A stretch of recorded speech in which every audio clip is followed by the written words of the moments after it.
يلا بينا. ازيكم يا شبابنا؟ عاملين ايه وايه اخباركم؟ اهلا بيكم في حلقة جديدة من قناة اينشتاين في العلوم. شباب وبنات تانية اعدادي، عاملين ايه وايه اخباركم؟ يا رب دايما تكونوا بخير وبصحة وبسعادة وبسلام دايما يا رب ان شاء الله. هنبتدي النهاردة نحل على الدرس الاول في الوحدة التانية اللي هو درس قوانين الحركة لنيوتن. بس طالما وصلك الفيديو ارزع اللايك المتين حالا بالا فعلا، وفعل زر الجرس ليصلكم كل جديد. ويلا بينا نخش في موضوعنا على طول. هنكتب الاسم أو المصطلح الدال على كل عبارة من العبارات الآتية: عالم اعتقد أن الأجسام لا تستمر في الحركة إلا إذا كانت هناك قوة تؤثر عليها باستمرار. اللي هو كان بيقول في قوة في حركة، مفيش قوة مفيش حركة. طبعا ده أرسطو. 2. عالم أوضح أن الأجسام تميل إلى الاحتفاظ بحالتها من السكون أو الحركة ما لم تؤثر عليها بقوة خارجية. العالم جاليليو هو ده اللي قال طالما ما أثرتش بقوة الجسم الساكن هيفضل يحتفظ بالسكون، والجسم المتحرك هيفضل يحتفظ بحالة الحركة في خط مستقيم ومش هيتغير لا سرعته ولا اتجاهه. القوة الكلية الناتجة عن التأثير على جسم بمجموعة من القوى مقدارا واتجاها. بنتكلم هنا عن القوة المحصلة. عالم صاغ قوانين الحركة وقانون الجذب، طبعا ده العالم نيوتن. يظل الجسم على حالته من السكون أو الحركة بسرعة منتظمة في خط مستقيم ما لم تؤثر عليه قوة خارجية غير متزنة تؤثر من حالته أو تغير من حالته. ده القانون الأول لنيوتن، بين قوسين ممكن تكتب قانون القصور الذاتي. رقم 6. الزمن الذي يستغرقه الجسم المتحرك للتوقف، هنقول إن ده زمن التوقف. رقم 7.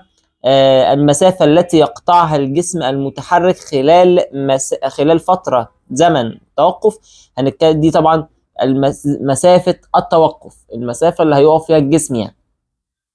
آخر حاجة رقم 8. جهاز يحافظ على ثبات السرعة بتاعت السيارة، ده مثبت السرعة. أكمل العبارات الآتية: الكتلة كمية فيزيائية قياسية، إنما القوة والعجلة كمية فيزيائية متجهة. يلزم لتعريف القوة تحديد مقدارها واتجاهها لأنها كمية فيزيائية متجهة. توصف القوة المؤثرة على الجسم بأنها إيه؟ عندما تساوي محصلتها الصفر. لما تساوي محصلتها الصفر بنقول إن القوة دي قوة متزنة، بينما هنا طبعا لا تساوي الصفر يبقى القوة دي قوة غير متزنة. بعد كده رقم 4. يندفع ركاب الحافلة إيه عند التوقف المفاجئ؟ عند التوقف المفاجئ اللي حصل فجأة، اللي أنا هحاول أقاومه هو التوقف. يبقى أنا هعمل إيه؟ هحتفظ بحالة الإيه؟ الحركة، يبقى هندفع إلى الأمام طبقا لقانون نيوتن الأول، طبقا للقانون الأول لنيوتن عادي يعني. كلما زادت كتلة الجسم زاد قصوره الذاتي، وبالتالي ركز معايا بقى في الحتة دي، إيه تحريكه؟ تاني، كلما زادت الكتلة بتاعت جسم ساكن هيدنه يحتفظ بحالة السكون فهيبقى صعب ان انا احركه. تاني، كلما زادت كتلة الجسم القصور الذاتي بتاعه زاد. طب الجسم ده اصلا ساكن، يعني ايه قصوره الذاتي كبر؟ يعني بقى صعب ان انا اغير من حالته، صح كده؟ يبقى هو ساكن يبقى صعب ايه؟ تحريكه، صح كده؟ يبقى صعب ان انا اغير من حالته، هيبقى صعب ان انا اغير، يعني هو ساكن صعب الحاجة المفاجأة الجديدة صعب انها تتعمل. كلما ازداد القصور الذاتي بيزداد ايه وايه عند استخدام الفرامل زمن التوقف ومسافة التوقف. ودي قلناها في صفحة لوحدها ان الكتلة لما بتزيد بيزداد القصور الذاتي، فبيزداد حاجتين: مسافة التوقف وزمن التوقف، كنا عاملينها في صفحة كده. طب صوب ما تحته خط. تقاس القوة بجهاز اسمه جهاز النيوتن ميتر او جهاز الميزان الزنبرجي. رقم 2. إذا أثرت على جسم قوتان غير متساويتان ومتضادان، يعني إيه؟ يعني كده ماشي، أو كده، يعني في جسم في جسم قوة بتشده كده وقوة بتشده كده، يبقى حاصل ضربهم؟ لا طبعا، ده حاصل الفرق ما بينهم. ليه؟ لأن هما في اتجاهين متضادين. طب لو في نفس الاتجاه، لو الإيد دي بتزق كده مثلا والإيد دي بتزق كده، يبقى حاصل جمعهم. درس العالم ايه سرعة الصوت في الهواء؟ طبعا ده العالم نيوتن، من ضمن اسهاماته اساسا. 4. ميل الجسم للاحتفاظ بحالته الحركية ده بيسمى القصور الذاتي. عند تحريك أتوبيس متوقف، وركز في الحتة دي بقى، تحريك أتوبيس متوقف هو واقف، لما تبدأ تتحرك هيحاول يحافظ على الحالة الأولانية اللي هي حالة التوقف، فهيرجع لورا. وصلت الفكرة؟ هيرجع لورا للخلف، لأن هو هيحاول يحتفظ بحالة السكون، والحالة الجديدة هي الحركة. ماشي؟ فيحتفظ بحالة السكون، أنا اتحركت لقدام، الجسم أنا هروح راجع لورا، الركاب هيرجعوا إلى الخلف. إذا كانت القوة المحصلة المؤثرة على جسم ساكن تساوي صفر، فإن الجسم هيظل ساكن. ليه؟ لأن أنا ما أثرتش عليه بقوة. قانون نيوتن الأول بيقول لك إيه؟ والله لو أنت أثرت بقوة الجسم هيتحرك، لو ما أثرتش الجسم مش هيتحرك، بس بشرط القوة اللي أنت هتأثر بيها عشان الجسم يغير من حالته دي لازم تبقى قوة غير متزنة، يعني قوة لا تساوي الصفر. وهنا بيقول لك تساوي الصفر، يبقى طبعا يظل الجسم ساكن. ماشي. القوة كمية فيزيائية قياسية؟ غلط. القوة كمية فيزيائية متجهة يلزم لمعرفتها تحديد مقدارها واتجاهها، وتقاس بالنيوتن، دي صح. أوضح العالم أرسطو بتجربة أن الأجسام تميل للاحتفاظ بحالتها الحركية ما لم تؤثر عليها قوة. هو ده مش أرسطو، ده جاليليو. شفت أساسا يعني المبدأ صح بس العالم هو اللي غلط، يبقى أسماء العلماء مهمة جدا. رقم 3، إذا أثرت على الجسم قوتان متساويتان في المقدار متضادين في الاتجاه، يعني مثلا 2 نيوتن و2 نيوتن، واحد بيشد اليمين واحد بيشد من الشمال، طبعا المحصلة هتساوي إيه؟ هتساوي الصفر. وهو بيقول إن المحصلة هتساوي صفر، يبقى الكلام ده مظبوط. رقم 4، تميل الأجسام للاحتفاظ بحالة حركتها ما لم تؤثر عليها قوة خارجية غير متزنة تغير من حالتها. طبعا برضو رقم 4 دي مظبوطة، لأن الأجسام هتتحرك هتميل للاحتفاظ بحالة حركتها أو حالة سكونها على فكرة ما لم تؤثر عليها قوة خارجية، وده أساسا تعريف قانون نيوتن الأول. عند توقف أتوبيس متحرك الركاب هيندفعون إلى اليسار، لا يسار ولا يمين، هو يا إما هيندفعوا لقدام يا إما هيندفعوا لورا. لو الأتوبيس بيتحرك وفجأة وقف، الجسم هيحاول يقاوم الحاجة الجديدة اللي هي حالة التوقف ويحتفظ بحالة الحركة، فيتحرك لقدام، يندفعون إلى الأمام. كلام جميل. آخر واحدة، كلما زادت الكتلة يزداد القصور الذاتي فيصعب إيقاف الجسم، ده كلام برضو مظبوط. هيزداد زمن التوقف ويزداد مسافة التوقف. اختر الإجابة الصحيحة. كل مما يلي يتضمن كمية فيزيائية متجهة ما عدا مين؟ طيب يبقى احنا كده عايزين يعني ايه نختار الحاجة الغلط. ماشي. العجلة والقوة الاتنين متجهين، يبقى دي مش هنختارها. العجلة والكتلة، ما هو بيقول لك العجلة دي كمية فيزيائية متجهة ودي قياسية، ما ينفعش، احنا عايزين الاتنين قياسيين بمعنى صح. طب ديت قوة وزمن، القوة دي متجهة والزمن دي قياسية. طب الكتلة والزمن، يبقى الكتلة قياسية والزمن كمان قياسية، يبقى انا هختار د علشان هنا الاتنين قياسيين، يبقى ما عدا اختار الغلط. تقدر القوة بوحدة ايه؟ النيوتن. العالم الذي قدم مساهمات هامة في مجال البصريات العالم نيوتن. إذا أثرت قوى متزنة على الجسم على جسم متحرك فإن سرعته طبعا تظل ثابتة. ليه؟ القوى المتزنة هي محصلتها بتساوي صفر، يعني كأنك ما عملتش أي حاجة. طيب، صندوق موضوع على سقف سيارة، السيارة دي بتتحرك بسرعة 60 كيلومتر على الساعة. بالنسبة لمراقب واقف سرعة الصندوق هتبقى كام؟ ما هو سرعة الصندوق، ما هو الصندوق ده حضرتك على السيارة، والسيارة بتتحرك بسرعة 60 كيلومتر في الساعة، يبقى الصندوق بيتحرك بنفس سرعة السيارة، يعني متحركا بسرعة تساوي 60 كيلومتر في الساعة. طبعا مش 40 ومش سكون ومش لا، المراقب هيشوفها بسرعة كام؟ 60. عند توقف السيارة فجأة يندفع الركاب ازاي؟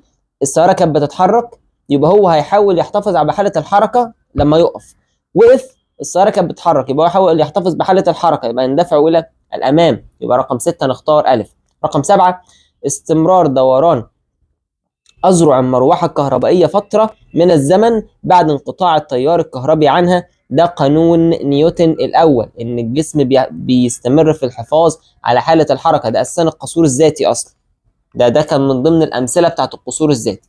رقم 8، كل مما يلي كل مما ياتي من تطبيقات القصور الذاتي ما عدا ايه؟ اندفاع راكب الدراجه للامام عند اصطمامه بحاجز، دي صح لان هو وقف فجاه. صعوبه ايقاف الشاحنه الكبيره فجاه، لان كتلتها كبيره فالقصور الذاتي بتاعها كبير، فزمن الايقاف ومسافه الايقاف بتبقى كبيره فصعب ان انا اوقفها، صح. سقوط الطفل على وجهه عند عرقله قدمه، لان هو بيحاول يحتفظ بحاله الحركه وفجاه راح واقف. سقوط جسم الاسفل بعد القاء الاعلى، لا يا باشا دي الجاذبيه اصلا. انا لما ارمي جسم لفوق وبعد كده الجسم ده ينزل لتحت تاني، هو بينزل بتاثير الجاذبيه، يبقى انا هختار د، هي الحاجه الوحيده اللي غلط، فانا هختار عشان بيقول لي ما عدا. اي الاجسام التاليه يكون قصوره الذاتي اكبر؟ انا ماليش اي علاقه بالسرعه. طب انا ليا علاقه بايه؟ ليا علاقه بالكتله. اشوف كتله الجسم اختار بناء على الكتله، اكبرهم كتله 1 10 5 15، اروح بختار 15 وشكرا. طب ده معناه ايه بقى؟ ده معناه ان الجسم كتلته 15 في حاله سكون. قصور الذاتي بيقول لي ان هو لو كتلته كبيره بيبقى صعب ان انا اغير من حاله سكون. يعني لو كان في اختيار تاني مثلا بس ده مش موجود مثلا، ماشي، ما ينفعش يجيب الاثنين. يعني ما ينفعش اقول لي جسم كتلته 15 كيلو جرام في حاله السكون وجسم كتلته 15 كيلو جرام في حاله الحركه، الاثنين زي بعض، لان القصور الذاتي ليس له علاقه بالسرعه خالص، هو له علاقه بالايه؟ بالكتله. عشان كده تلاقيه جايب لك كتل مختلفه، ما ينفعش يجيب لك كتلتين زي بعض ابدا. فطبعا اختار د لان هو اكبرهم في الكتله، فاكبرهم قصور ذاتي، فاكبرهم زمن توقف ومسافه توقف. ما الشكل الذي يعبر عن القوى المتزنه؟ طيب مبدئيا كده اللي بيعبر عن القوى المتزنه هو ج. ليه؟ لان القوى المتزنه لازم يبقوا قوتين متساويتين وفي اتجاهين متضادين. شكرا. نروح للي بعدها كده. انا دي هقول لك الفكره بتاعتها بس هسيبك انت تحلها، الفكره بتاعتها بس. طيب، ما قيمه القوه اف التي تحقق الاتزان؟ اولا دي كلها كده في اتجاه واحد، هنجمعهم ونطلع رقم، هنساويهم بالرقم ده. طب نساويهم بالرقم ده ازاي؟ ده وده كام؟ تجمع 10 زائد 75، هو المفروض المحصله تساوي صفر، يعني الناحيه دي تساوي الناحيه دي. 10 زائد 75 تطلع ب 85، تجمع دول يطلعوا برقم. حاول بقى تكون معادله هتطلع معاك. طب ثواني هجيب بس الاله الحاسبه واجي نكمل يا شبابنا. معلش بس كنت بجيب الاله الحاسبه اهي. طيب ركز معايا بقى، ماشي. هنمسك الجزء ده كده، خلاص. الجزء ده 50 زائد 35 زائد 15، الجزء ده لازم يساوي 10 زائد اف زائد 75. خلاص كده جميل. طب نمشي ازاي بقى في المعادلة دي؟ بالراحة كده اهي، 50 زائد 35 زائد 15 تطلع بكام؟ ب100. يبقى الجزء ده كله 100 بيساوي كام بقى؟ بيساوي كام؟ ثانية واحدة، سيبك بقى من الرسم عشان بس يبقى معانا السبورة كلها كده. ادي ال100 اهي تساوي كام؟ 10 زائد 75 85 زائد اف. يبقى الاف كده هتطلع كام؟ تودي دي الناحية التانية بإشارة مخالفة، هتساوي 100 ناقص 85. 100 ناقص 85 قدامك ايه؟ ب15. 100 ناقص 8 5 اسف سوري ماشي 8 5 تطلع كام؟ 15. حلو، 15 طبعا نيوتن، بس هي دي كده الإجابة. يبقى اف لازم تبقى ب15. ليه اف لازم تبقى ب15؟ نجرب كده معايا. بص هنحط ايه 15 هنا كده وجرب. المفروض الناحية دي تبقى قد الناحية دي بالظبط، ماشي. يبقى ايه كام؟ 10 زائد 15 زائد 7 5. تطلع بكام؟ الجزء ده كده معاك اهو طلع ب100. طب الجزء ده لما تيجي تجمعه 50 زائد 35، 50 زائد 35 زائد 15، يطلع الجزء ده برضو بكام؟ ب100 نيوتن. وفي اتجاهين متضادين، يبقى هعمل ايه؟ يبقى هطرح. حلو قوي. ما المقصود؟ ده السؤال بتاعك انت اللي بتجاوبه زي ما احنا متعودين. سؤال رقم 7. السؤال علل. يلا بينا. الكتلة كمية فيزيائية قياسية بينما العجلة كمية فيزيائية متجهة، لأن الكتلة يلزم لتعريفها تحديد مقدارها فقط لأنها كمية فيزيائية قياسية. إنما العجلة أو القوة نفس السؤال بقى، يلزم لتعريفها تحديد مقدارها واتجاهها معا الاثنين. تظل حقيبة موضوعة على منضدة ساكنة ما لم تحركها أحد من موضوعها، يعني طالما أنت ما أثرتش عليها بقوة. هنا لازم أجيب كلمة قانون نيوتن الأول، لازم تبقى موجودة في الإجابة، ولازم أقول القصور الذاتي. يعني ما هو ده تطبيق من ضمن تطبيقات القصور الذاتي. هو بيقول لك طالما أنت ما حركتهاش سبحان الله مش هتتحرك. دي احنا قلناها فين؟ في القانون الأول، صح؟ فلازم نقول لأن الجسم الساكن هيظل ساكنا. طب أقول المتحرك يظل متحركا بنفس سرعته؟ لا. ليه؟ لأن أنت هنا بتشرح الجسم الساكن، فهتقول الحتة بتاعت الجسم الساكن بس. يبقى لأن الجسم الساكن يظل ساكنا ما لم تؤثر عليه قوة خارجية، لازم كده تقول غير متزنة، لأنها لو متزنة يبقى محصلتها صفر ملهاش أي 30 لازمة. يبقى قوة غير ما لم تؤثر عليها قوة خارجية غير متزنة تغير من حالة سكونها تحقيقا لقانون نيوتن الأول بين قوسين قانون القصور الذاتي. 3. اندفاع راكب الحافلة إلى الأمام عند توقفها المفاجئ. لازم أبدأ إجابتي لأن القصور الذاتي للراكب لازم بيقاوم كذا وبيحتفظ بكذا. هيقاوم إيه؟ هيقاوم الحاجة اللي حصلت مفاجأة، هيقاوم التوقف المفاجئ ويحاول الاحتفاظ بحالة الحركة التي كان عليها. ماشي. يندفع قائد الدراجة للأمام. قولها لي أنت بقى نفس بالظبط رقم، بس هتقول لأن القصور الذاتي لراكب الدراجة بس، خلاص كده. رقم 5. وهتقول برضو يحافظ على كذا ويقاوم كذا. هيحافظ على الحاجة القديمة وهيقاوم الحاجة الجديدة اللي حصلت فجأة. ماشي. رقم 6. استمرار دوران أذرع المروحة الكهربائية لبضع ثواني. نفس الكلام، لأن القصور الذاتي لأذرع المروحة يحاول الاحتفاظ على حالة الحركة التي كان عليها ويقاوم حالة السكون المفاجئ. ماشي. اللي هي ناتجة عن انقطاع تيار الكهرباء. كلما زادت كتلة الجسم المتحرك يزداد زمن ومسافة التوقف. ليه؟ لأن بزيادة الكتلة بيزداد القصور الذاتي فيصعب بيصعب إيقاف الجسم يعني. بس مش عايز اقول اكتر من كده، وممكن تقول بقى الحته اللي هو قالها، بالتالي يزداد زمن ومسافه التوقف عادي، بس اهم حاجه تقول لي القصور الذاتي هيزيد، دي لازم. حلو قوي. ماذا يحدث في الحالات الاتيه؟ اذا اثرت قوتان متساويتان، ركز معايا، اذا اثرت قوتان متساويتان في المقدار ومتضادين في الاتجاه. يعني عندي جسم اهو اثر عليه قوه كده واثر عليه قوه كده، متساويتان في المقدار يعني الاثنين 2 نيوتن مثلا، مش مثلا يعني، ومتضادين في الاتجاه يعني ده كده يمين وده كده شمال. طبعا هتبقى ديت محصلة القوة هتساوي صفر، القوة الكلية هتساوي صفر. ليه؟ لأن أنت عندك دي قوة أساسا متزنة، فيظل الجسم ساكن. أنت كده بتأثر على جسم ساكن طب لو جسم متحرك هيظل متحرك بنفس سرعته وفي نفس اتجاهه، ولا كأنك بتأثر عليه بحاجة. يبقى الجسم الساكن هيظل ساكن والجسم المتحرك هيظل متحرك بنفس سرعته. طب هنا يا مستر ايه اللي بيحصل؟ انا هنا بتكلم على جسم ساكن يبقى هيظل ساكن. حلو.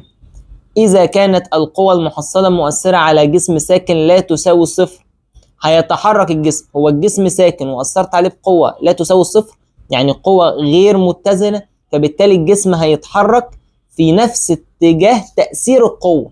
يعني نفترض مثلا ان هنا دي بقت 3، يبقى الجسم هيتحرك في اتجاه القوة الأكبر، يعني هيتحرك اتجاه مثلا الشمال، شمالا، مش شمالا كده أقصد، يعني يسارا، تقول يسارا بلاش شمالا، بلاش شمال، شمالا دي معناها لفوق، يسارا، خلاص كده. فلازم يتحرك في اتجاه تأثير القوة المحصلة. إذا كانت القوة المحصلة مؤثرة على جسم متحرك بسرعة ثابتة تساوي صفر، هيظل الجسم متحرك بنفس سرعته منتظمة عادي مش هتتغير. رقم 4. استخدام سائق حافلة متحركة، يبقى هي كانت بتتحرك. الفرامل فجأة بالنسبة للراكب، والله الراكب هيحاول ان هو يحافظ على حالة الحركة التي كان عليها فيتحرك الى الامام، يندفع السائق الى الامام. اللي بعدها تحرك سيارة فجأة، يبقى هي اتحركت فجأة وكانت ساكنة، يبقى يحاول يحتفظ بحالة السكون فيرجع لورا. رقم 6 سحب مفرش من ضدة، الحركة هي اللي حصلت فجأة وهو كان ساكن، يبقى هيحاول يحتفظ بحالة الايه؟ السكون، ماشي كده، ويقاوم حالة الحركة. فايه اللي يحصل؟ هتظل الطبق في موضعه.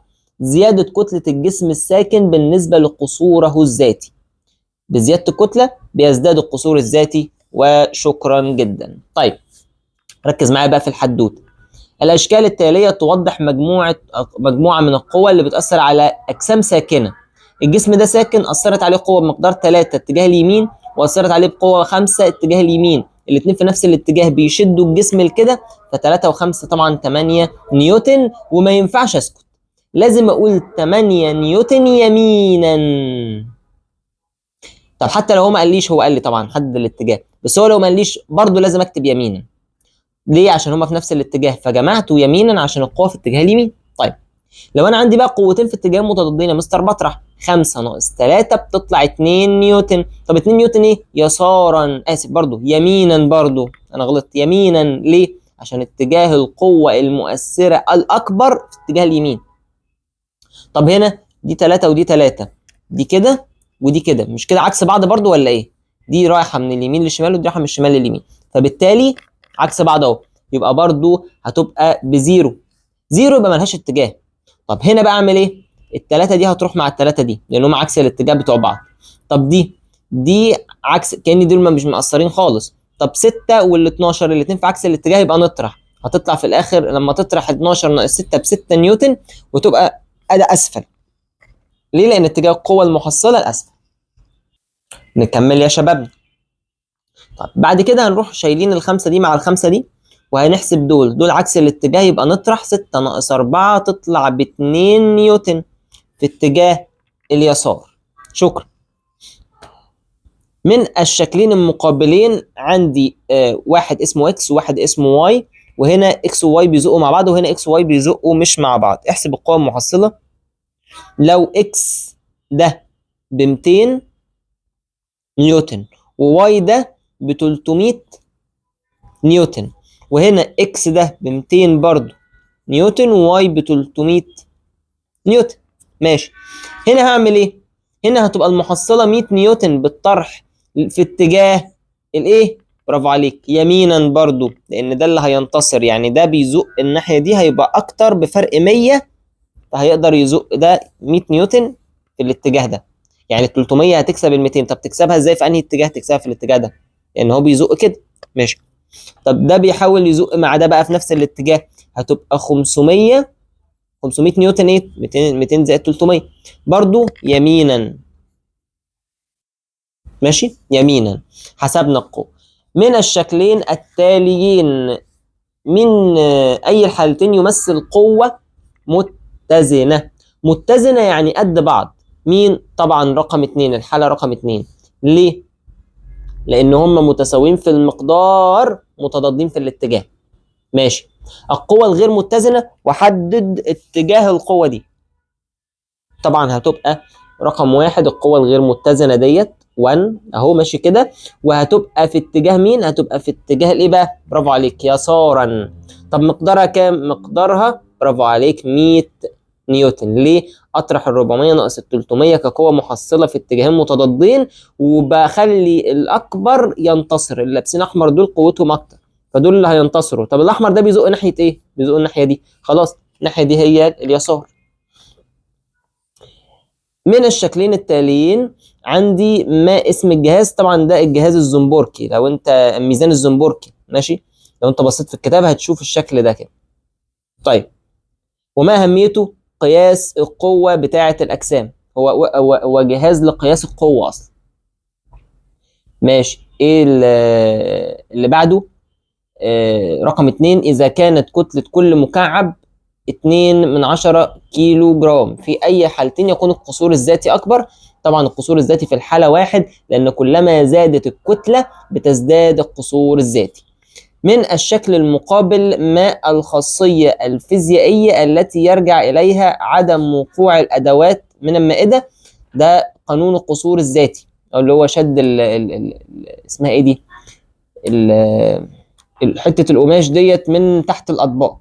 ليه؟ لأن الجسم هيحاول الاحتفاظ بحالة السكون التي كان عليها ويقاوم حالة الحركة المفاجئ. ماشي، خش على اللي بعده. الشكل المقابل بيوضح التوقف المفاجئ للطبق به ماء موضوع على منضدة. المنضدة دي بتتحرك بسرعة 5 متر على الثانية. ما سرعة الطبق بالنسبة للمراء؟ برضه 5 متر على الثانية. الطبق بيتحرك بنفس سرعة الحاجة اللي هو عليه. ما تفسيرك لاندفاع الماء؟ القصور الذاتي، ان الميه اللي جوه الطبق بتحاول تحافظ على حاله الحركه التي كانت عليها وتقاوم حاله السكون المفاجئ. بتحافظ على حاجه وبتقاوم حاجه، بس خلاص كده. طب هي بتقاوم ايه؟ بتقاوم الحاجه الجديده، مش عايزه تجديد، وبتحافظ على حاله الايه؟ على الحاله اللي هي كانت عليه. من الشكلين المقابلين اي الحالتين تمثل حركه حافله بشكل مفاجئ؟ ركز بقى كده معايا، انا عايزك تركز على الركاب. الركاب هنا اتحركوا لقدام، والركاب هنا رجعوا لورا. اتحركوا لقدام ده معناها ايه؟ ده معناها انها كانت بتتحرك، العربيه نفسها كانت بتتحرك وفجاه وقفت، فهم بيحافظوا على حاله الحركه. يبقى دي كانت بتتحرك وبعد كده ايه؟ وقفت، اللي هي دي. يبقى رقم 2 هي دي، انها كانت توقفت الحافله عند ضغط فرامل. يبقى كانت بتتحرك ووقفت، دي كانت بتتحرك ووقفت. كانت بتتحرك، يبقى هم بيحافظوا على الحاله اللي كانوا عليها. ماشي. طب ودي طبعا تبقى رقم 1 عادي. الحافله حركه حافله بشكل مفاجئ، رجعوا لورا عشان يحافظوا على حاله السكون اللي كانوا عليها. ماشي، بس كده. تمام. رقم 6. الشكل البياني المقابل بيوضح مسافة توقف 3 مركبات، مركبة إكس وواي وزد مختلفة الكتل بنفس السرعة. ماشي. ما المقصود بمسافة التوقف؟ دي بتاعتك انت، قول لي بقى التعريفات انت. بما تفسر اختلاف المسافة التوقف بتاعت المركبات الثلاثة بسبب اختلاف الكتل، لأن كلما زادت الكتلة بتزداد القصور الذاتي، فيزداد زمن التوقف ويزداد الايه؟ زمن التوقف ومسافة التوقف. أي مما يلي قصوره الذاتي هو الأكبر. مين فيهم اللي القصور الذاتي بتاعه أكبر؟ فكر فيها كده. طبعا زد. ليه؟ لأن سرعته أكبر زي ما أنت شايف، ومسافة توقفه كمان أكبر. هو أكبر واحد في السرعة، وأكبر واحد في إيه؟ في مسافة التوقف. أخد مسافة كبيرة علشان خاطر يقدر إن هو يقف. يبقى هنقول إن المركبة زد. طيب السؤال رقم 11. أسئلة متنوعة، أنت اللي هتكتب معظم الحاجات دي، يعني هفكرك كده بس. اكتب نبذة مختصرة عن العلماء. العالم أرسطو اعتقد أن الأجسام لا تستمر في الحركة إلا إذا كانت هناك قوة تؤثر عليها باستمرار. الاثنين ده العالم جاليليو. ده وضح ان عالم ارسطو قالوا ده مش صح يعني، واستنتج ان الاجسام تميل الى الاحتفاظ. كلمه الاحتفاظ دي هي اللي طلع منها العالم نيوتن القصور الذاتي بقى. تميل الى الاحتفاظ بحالتها من السكون او الحركه ما لم تؤثر عليها قوه خارجيه. العالم نيوتن. لا كتير بقى، كتير بقى، خلاص قول اي حاجتين 3 منهم كده. اذكر تطبيق تكنولوجي على القانون الأول لنيوتن يستخدم في السيارات، اللي هو مثبت السرعة. فكرة عمله إن هو بيضخ الوقود بمعدل بيخلي القوة المؤثرة بتبقى قوة متزنة، فتخليه يكمل بسرعة منتظمة.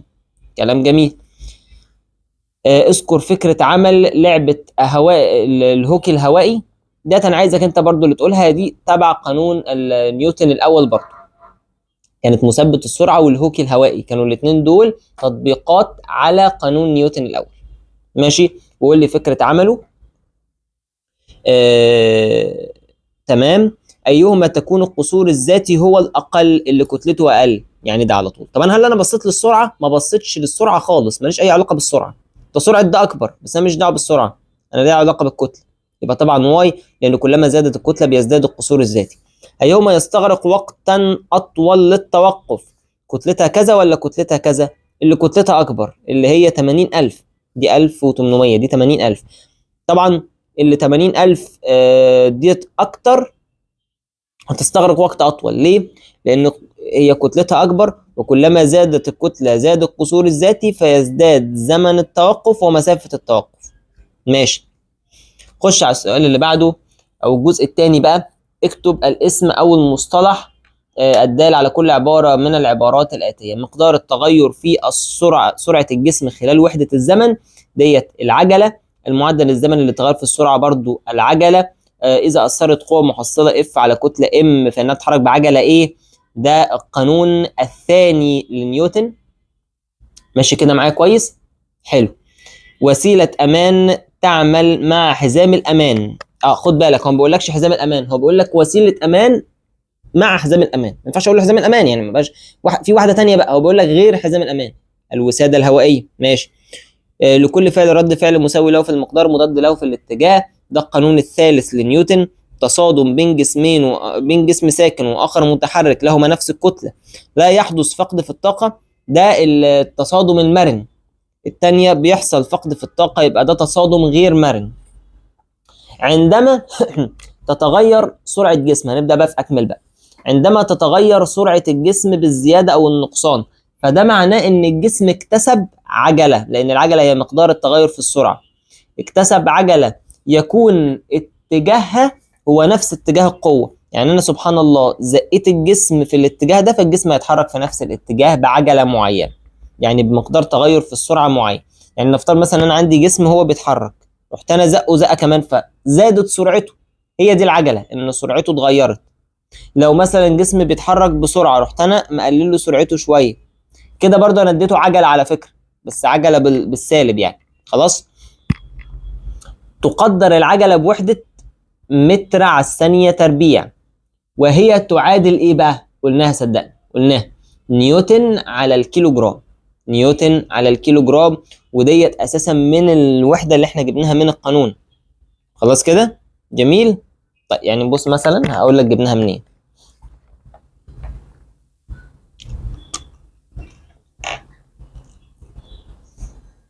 قلناها في الشرح بس نقولها دلوقتي تاني. انا عايز اجيب الوحده بتاعت دي. الاف ديت قوه يعني نيوتن، والام دي كتله كيلو جرام. يبقى انا لو عايز اجيب الوحده بتاعت العجله اقول ايه؟ نيوتن على الكيلو جرام. سهله، ما فيهاش حاجه خالص من المثلث يعني. ماشي. خش على اللي بعده. كلما زادت الكتله ايه عجله حركته؟ ده ثانيه، انا معلش سوري.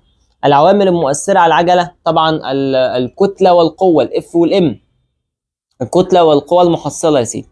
طب رقم 4، كلما زادت الكتله ايه اللي يحصل للعجله؟ نرجع تاني كده، نرجع تاني بالراحه. انا عندي اهو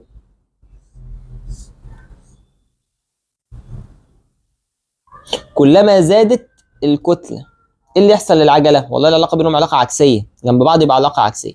يبقى كلما زادت الكتله بتقل العجله مع ثبات القوه المحصله، مع ثبات القوه المحصله. رقم 5، من احتياطات الامن والسلامه للسيارات حزام الامان اسمها الوساده الهوائيه. جميل. رقم 6، عند حدوث تصادم بين كتلتين متماثلتين مع فقد في الكتله، يكون التصادم ده فقد في الكتله بقى تصادم غير مرن. ماشي كده.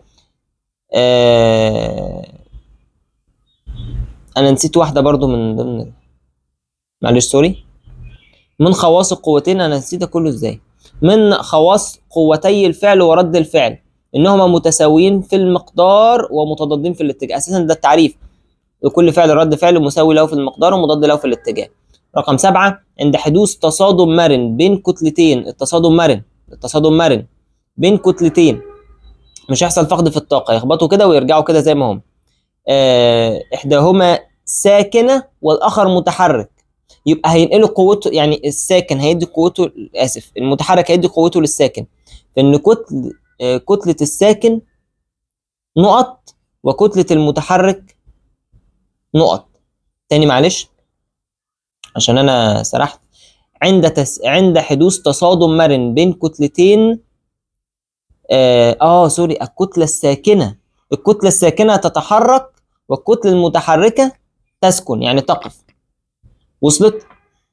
تاني، يعني الساكن هيتحرك واللي هيتحرك هيسكن. انا قريتها كتلة الساكن، مش عارف ازاي. ماشي، تعالى كده بس نظبطها كده.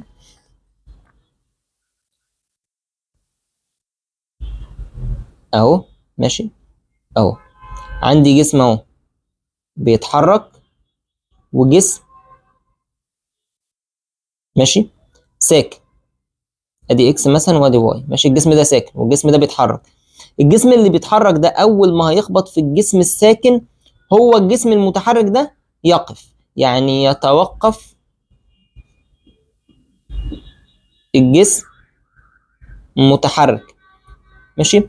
طب والجسم الساكن ده بقى يتحرك الجسم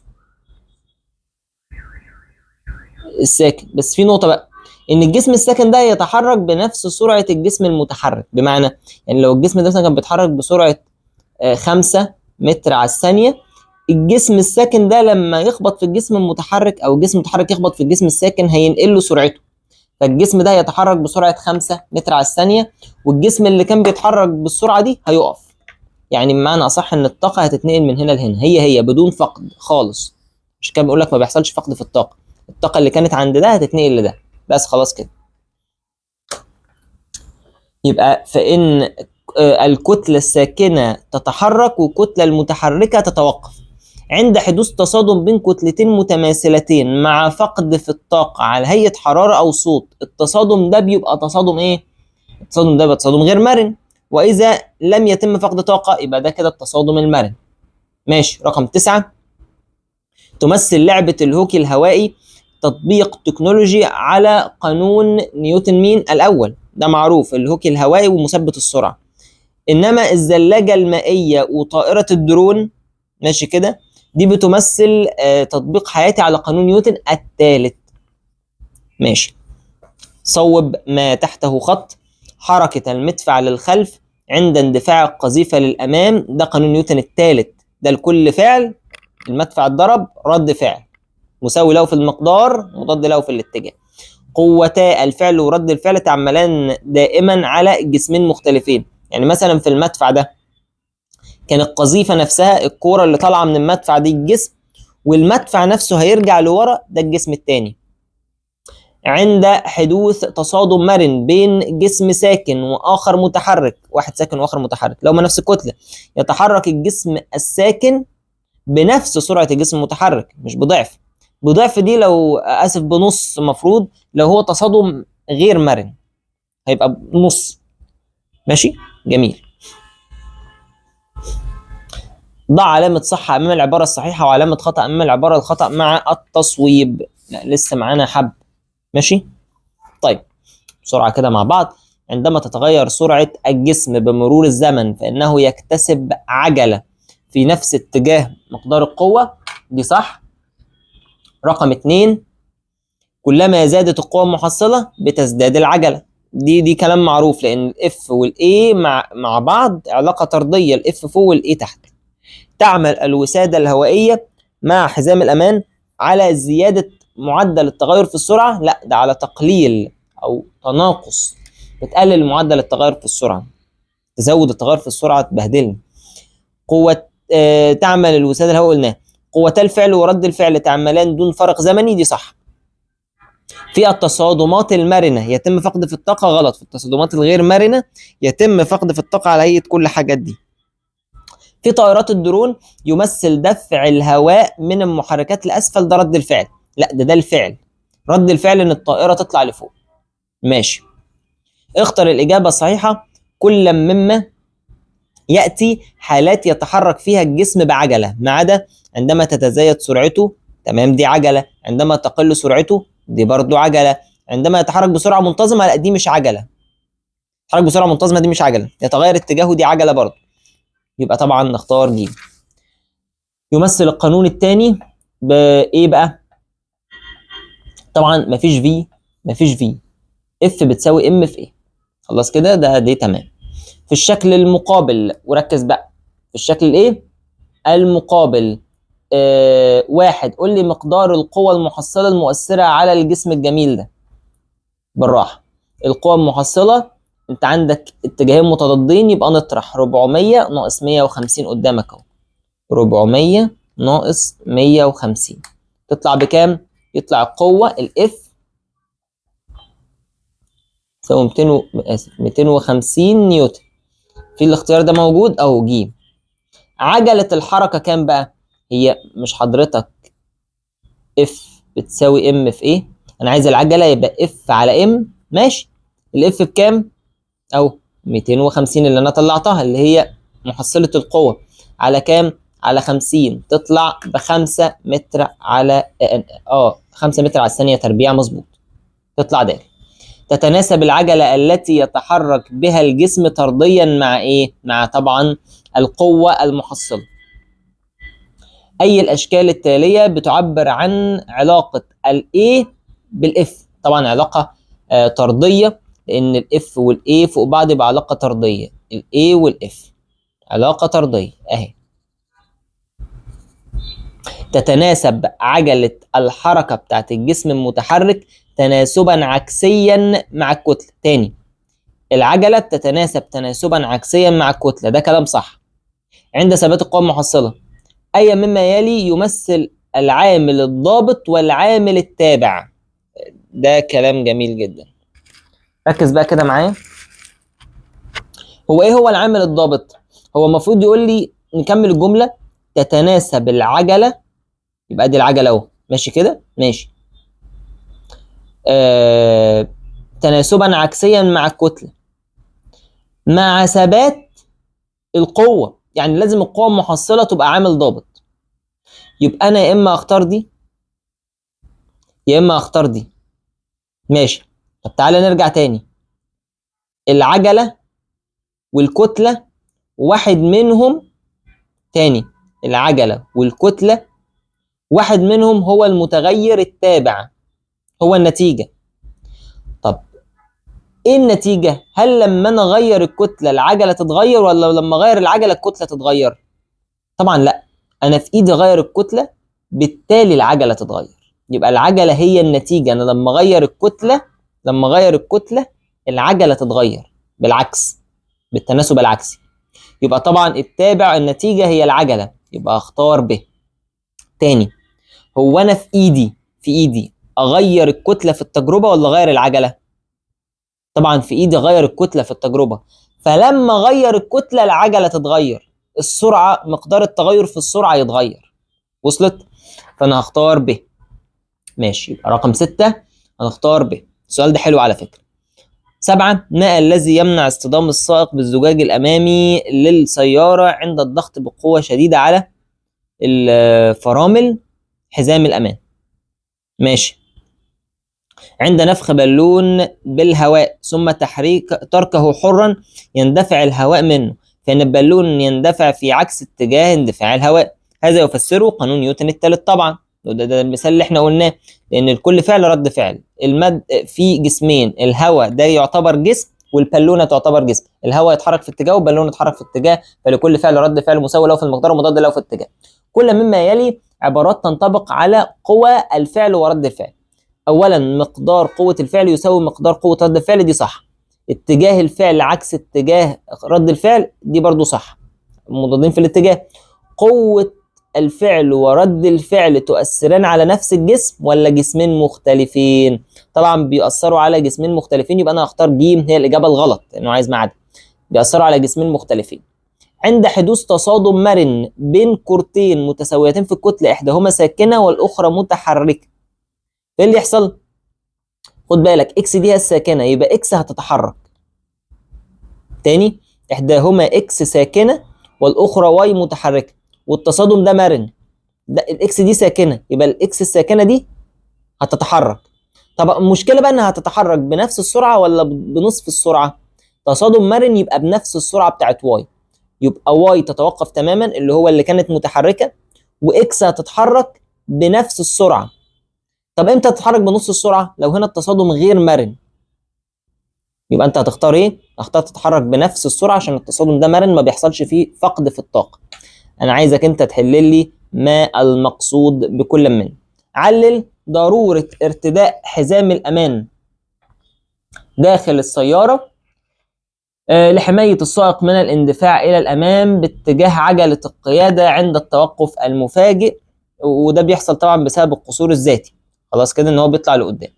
أهمية الوسادة الهوائية في السيارة، هي في كلمة هنا لازم تقال، بتزود زمن التصادم، بالتالي بتقلل العجلة اللي هي معدل التغير في السرعة، وهو ما يقلل من قوة التصادم. يبقى هي بتعمل ايه؟ بتزود زمن التصادم وبتقلل العجلة. بس انا عايز بتزود زمن التصادم وبتقلل العجلة، فبالتالي الخبطة مش هتبقى شديدة زي كده، هيقعد يروح ويجي مع البالونة، فاهم حاجة؟ فده بيزود زمن التصادم، بدل ما يخبط مره واحده تبقى جامده، لا الزمن بيبقى اطول فالخبطه بتمتص بالراحه. عند اطلاق قذيفه من مدفع للامام يتحرك المدفع للخلف. ليه؟ لان لكل فعل رد فعل مساوي له في المقدار مضاد له في الاتجاه، تحقيقا لقانون نيوتن الثالث حضرتك. ماذا يحدث اذا اثرت قوه غير متزنه على جسم متحرك؟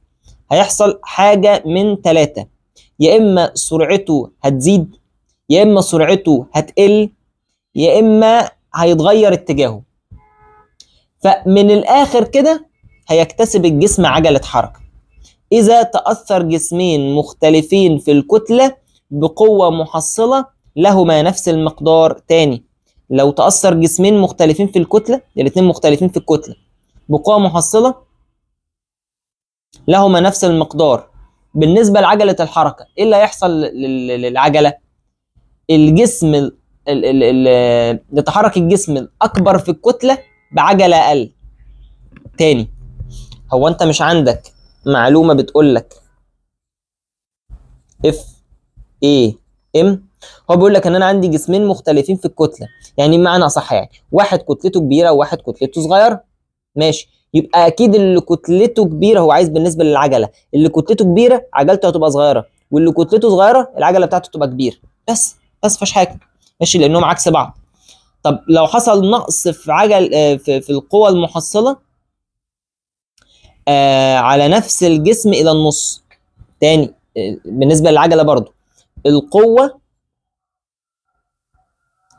قلت للنص، يبقى اللي يحصل للعجلة برضه يا مستر هتقل للنص، العجلة تقل للنص. يبقى دي قلت للنص ليه؟ علشان العلاقة بينهم علاقة طردية. زيادة كتلة الجسم إلى الضعف. تعالى كده،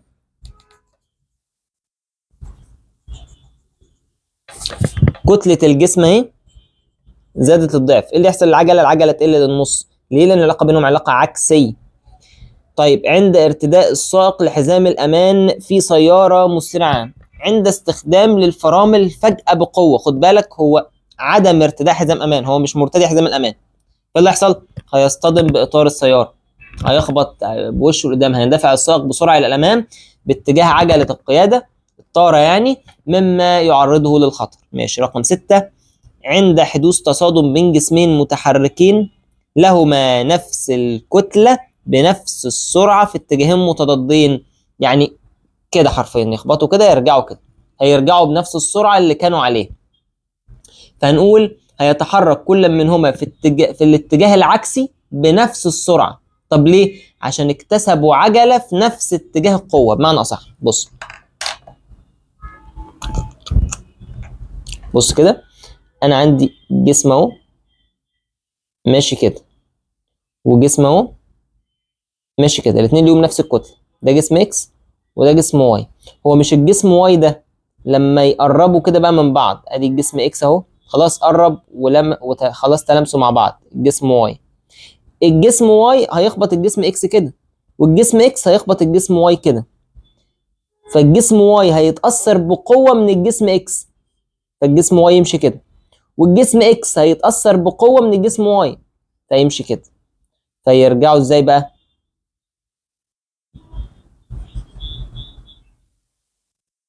يمشي كده، سهله. بس فالاتنين اتحركوا في نفس اتجاه القوه اللي اثرت عليهم، وهو ده اللي انا عايز اوصله، ان الاتنين ما اتحركوش في عكس اتجاه القوه، هم اتحركوا عكس اتجاه بعض.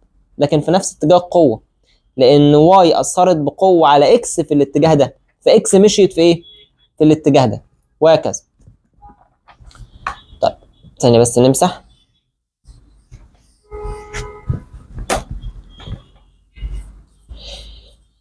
بس طب عند حدوث تصادم غير مرن بين جسم ساكن واخر متحرك بالنسبه بقى للطاقه، يحدث فقد في الطاقه، ودي اهم كلمه لازم اسمعها. يحدث فقد في الطاقه على اي حراره او تشوه في شكل الجسم او شكل صوت اي حاجه.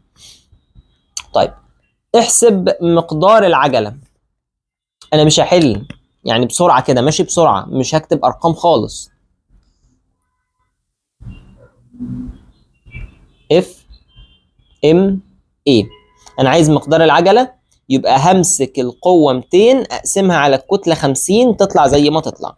احسب مقدار القوه، يبقى انا عايز احسب القوه الاف، اعمل ايه؟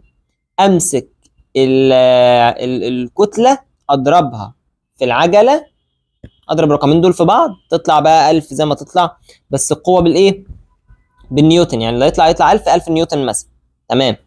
احسب القوه المحصله، ماشي بقى، عايز برضو الاف، ماشي. صاروخ كتلته اهو وعجلته اهو، خلاص يا عم الحاج، ادي الكتله وادي العجله اضربهم في بعض، ما حصلش اي حاجه خالص.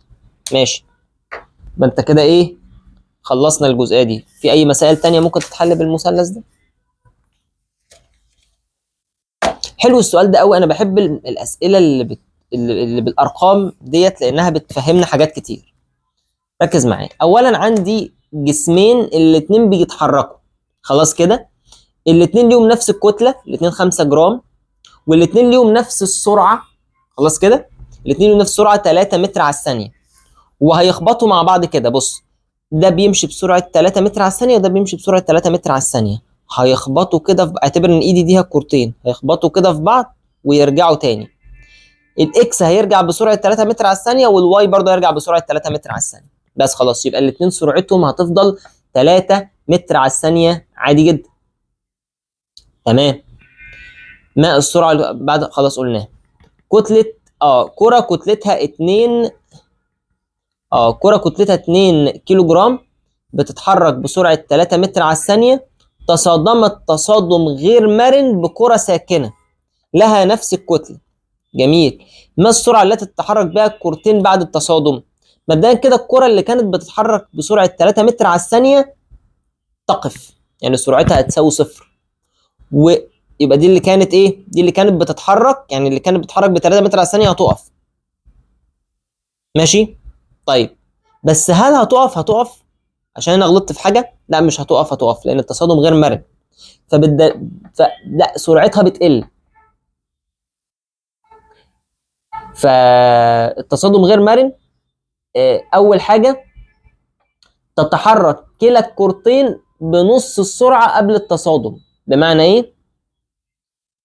يعني الكورتين هيتحركوا بسرعه 1.5، 3 على 2 1.5، فدي هتتحرك بسرعه 1.5 ودي هتتحرك بسرعه 1.5، يعني الكورتين هيتحركوا بايه؟ بنص السرعه اللي كانت عليهم، ده الكورتين.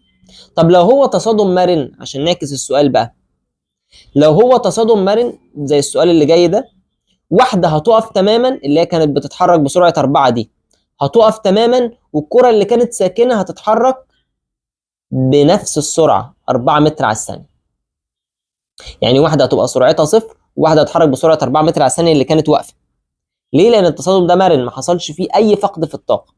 سهل. لكن هنا ده الكورتين هيتحركوا بسرعه 1.5، اللي هي نص السرعه، يعني 1.5 متر على الثانيه. طب الشكل المقابل بيوضح تأثير قوتين على كل من جسمين متحركين في خط مستقيم. يعني الجسم ده بيتحرك والجسم ده بيتحرك، أي منهما يتحرك بسرعة منتظمة؟ طبعا واحد. ليه؟ لأن هو كان بيتحرك وأنا أثرت عليه بقوة محصلتها صفر، زي ما أنت شايف قوة متزنة محصلتها صفر، فكأني ما عملتش أي حاجة، يبقى هدناها تتحرك، يبقى واحد. لأن القوة المؤثرة قوة متزنة محصلتها بصفر، لا تؤثر على حركة الجسم. في أي الحالتين تكون العجلة أكبر. تعال نشوف كده بس المثلث الجميل بتاعنا. اف ام ايه، الكتلة كبيرة تبقى العجلة قليلة. طب الكتله قليله تبقى العجله كبيره، يبقى الكتله قليله العجله كبيره. الكتله قليله الام قليله يبقى العجله كبيره، ونختار 2 لان الكتله تتناسب عكسيا مع العجله. حدد العامل الضابط، لازم القوه تبقى ثابته. القوه طبعا الاف هي العامل الضابط، لازم اثبت حاجه. طيب طالما انت غيرت الام وغيرت الايه هتثبت الاف لازم. ماشي. اللي بعده، في اي الحالتين تكون عجله الحركه اكبر؟ طبعا في حاله واحد. ليه؟ لان برضو بنفس المثلث ده كل ما الاف هتزيد الايه هتزيد، العلاقه بينهم طرديه. فكل ما الاف زادت الاف زادت، هنا 2 اف هنا 1 اف، طبعا الاف زادت يبقى العجله هتزيد. حدد العامل الضابط بقى، الكتله اللي انا بزقها الام هي العامل الضابط. الضابط يعني الثابت في التجربتين. خلاص. ارسم الشكل البياني اللي بيوضح العلاقه ما بين الام ما بين الاي والاف. الاي والاف علاقه طرديه، نعمل كده كده ونرسم علاقه طرديه اف وايه. سؤال خلص. شوف سهله ازاي، مفيش حاجه. جاوب لي انت دي، وجاوب لي ديت بالقانون الثالث لنيوتن، لكل فعل رد فعل مساوي له في المقدار مضاد له في الاتجاه، فالهواء بيتحرك في ناحيه بقوه ومقدار، والبالونه تتحرك في ناحيه ثانيه بقوه ومقدار تاني، بقوه بنفس القوه وفي اتجاه مختلف، يعني في اتجاه مضاد ليه. اذكر العوامل المؤثره على الحركه، الاف والام، القوه المحصله والكتله. ما معنى قولنا ان القوة المحصلة المؤثرة على جسم كتلته 1 كيلو جرام تساوي 1 نيوتن؟ المثلث اهو ثم خلاص كده اف ام ايه، ادي الكتلة بواحد والقوة بواحد، ده معناه ان العجلة بتساوي 1 متر على الثانية تربيع، لان الكتلة الايه هتساوي اف على ام، الاف بواحد والام بواحد، فخلاص هتبقى 1 قوة مؤثرة 1 آسف مش قوة مؤثرة، العجلة ب1 متر على الثانية تربيع. اذكر التطبيق التكنولوجي للقانون الثالث لنيوتن. انت عندك 2. قول لي فكرة طائرة الدرون وخلاص، ان الهواء بينزل لأسفل وطائرة الدرون بترتفع لأعلى كفعل ورد فعل. اذكر تطبيق حياتي تاني. خد بالك هنا ده تطبيق تكنولوجي. ماشي. تطبيق حياتي، طب معلش، هل في فرق بين التطبيق التكنولوجي والتطبيق الحياتي؟ مثلا التطبيق التكنولوجي برضو الصاروخ ممكن يعتبر كتطبيق تكنولوجي. طيب بس انا ممكن اقول طائرة الدرون وممكن اقول الصاروخ. طب التطبيق الحياتي بقى يعني حاجة ممكن تعملها في حياتك عموما، لما تروح كده مصيف، برافو عليك، الزلاجة المائية المية بتندفع لتحت كفعل والزلاجة بتطلع لفوق كردة فعل. ماشي. رقم 5، وضح قوة الفعل وقوة رد الفعل عند انطلاق الصاروخ، لسه قايلينها.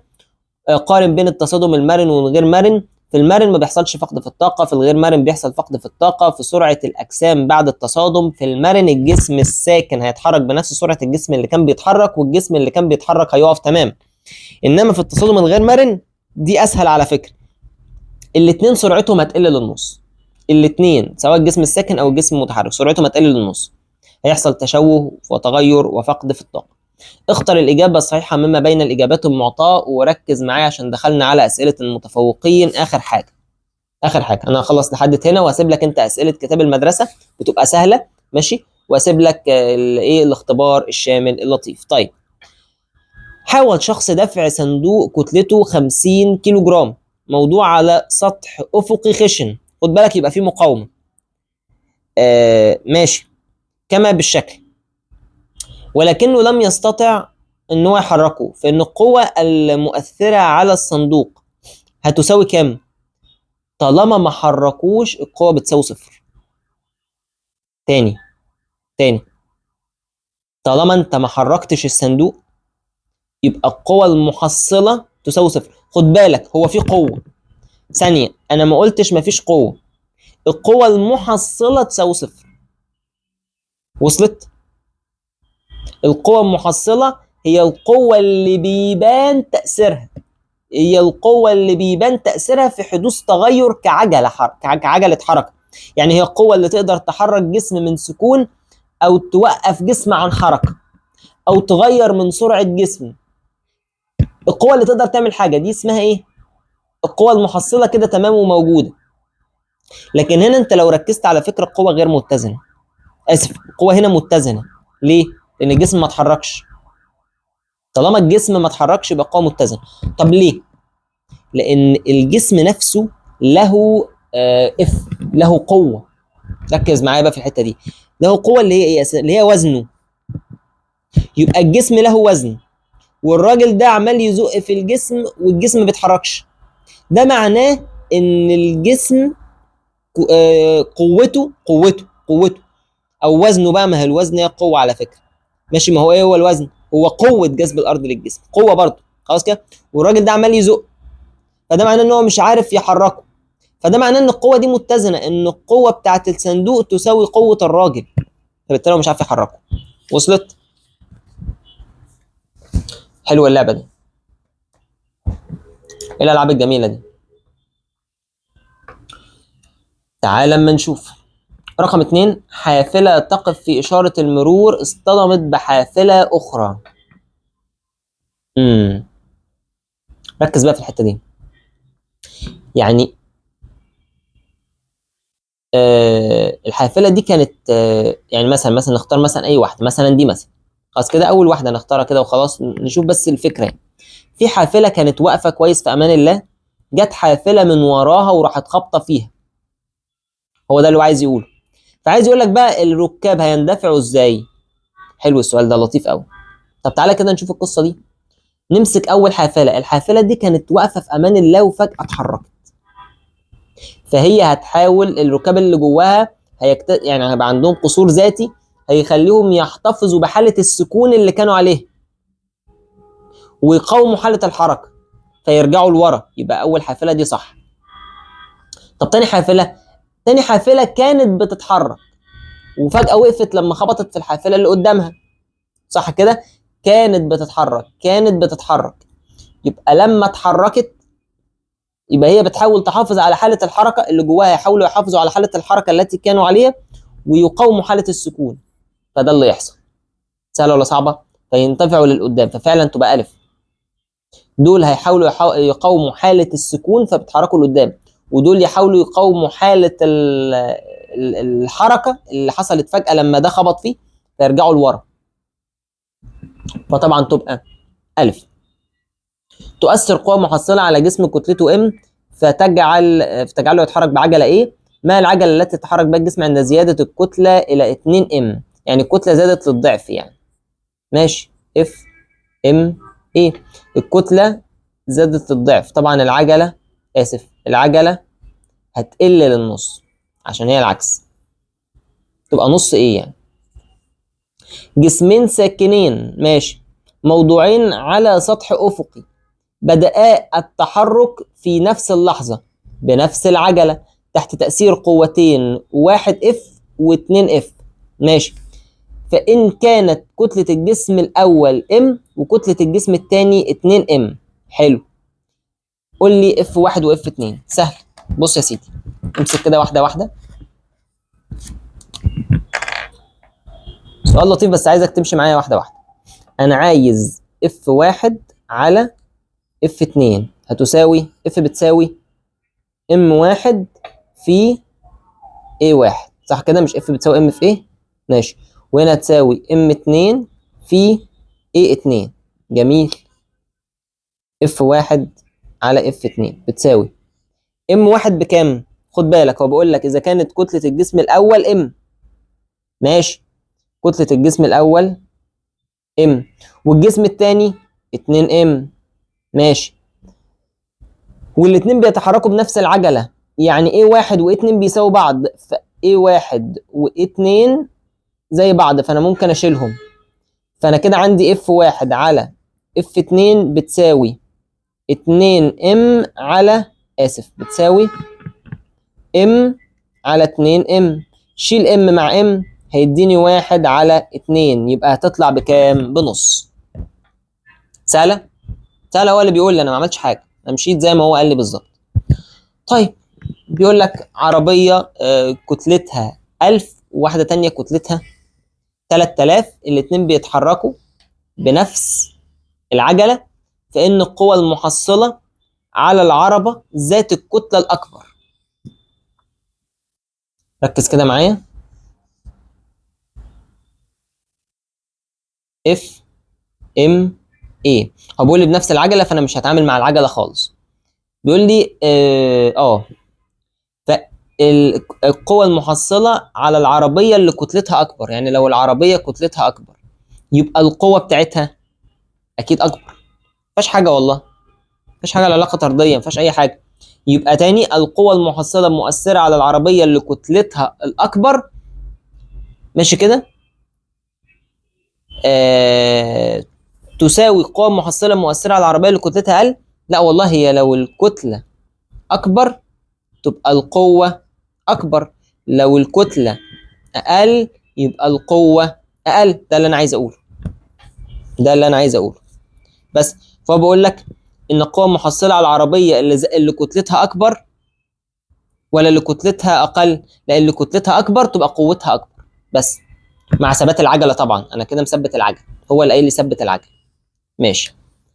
آخر حاجة بقى هنحتاج المثلث دوت بسرعة كده. اف ام ايه، زيادة كل من القوة المؤثرة والكتلة للضعف. ادي القوة المؤثرة وادي الكتلة للضعف. اللي يحصل للعجلة، العجلة تظل ثابتة كأنها مسألة. العجلة بتساوي ايه؟ اف على ايه؟ اف على ام، يعني 2 على 2 فيها الواحد، وواحد دي يعني تظل ثابتة. طب ماشي، شيل الارقام دي كده. زيادة القوة المحصلة المؤثرة على الجسم للضعف. القوة المحصلة زادت للضعف ونقص الكتلة للنص، الكتلة نقصت للنص. اللي يحصل للعجلة 2 على نص، والله ما فيش أي حاجة. 2 على نص تطلع بكام؟ تطلع بأربعة. يبقى تزداد لأربع أمثال، طالما أكتر من الواحد ما فيهاش كسور يبقى تزداد لكذا، لأربع أمثال، لخمس أمثال، وهكذا. طب اللي بعدها نقص القوة المحصلة إلى النص. القوة المحصلة قلت للنص وزيادة الكتلة للضعف، الكتلة زادت للضعف. إيه اللي يحصل للعجلة؟ 0.5 النص على الضعف، تطلع بكام؟ ربع. طالما ربع ايه يبقى تقل للربع. وصلت؟ طالما في كسر يبقى تقل للايه؟ للربع. هسيب لك انت السؤال، مسائل اسئله كتاب المدرسه مهمه جدا ان انت تحلها، ولو في حاجه وقفت معاك قول لي في الكومنتات او ادخل على جروب تليجرام اللي موجود، اللي هسيبه لك في اول كومنت مثبت. وشكرا لكم جدا يا شبابنا على حسن الاستماع، ونتمنى ان انتم تدعمونا اكتر واكتر. وسي يو ليتر يا شبابنا، and goodbye.